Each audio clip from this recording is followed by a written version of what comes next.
this really brings out the beauty in the walnut.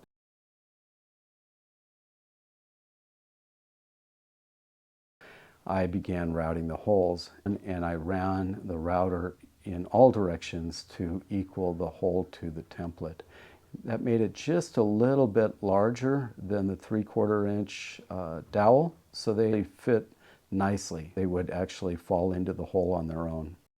And here you can see how well that was accomplished again using the template.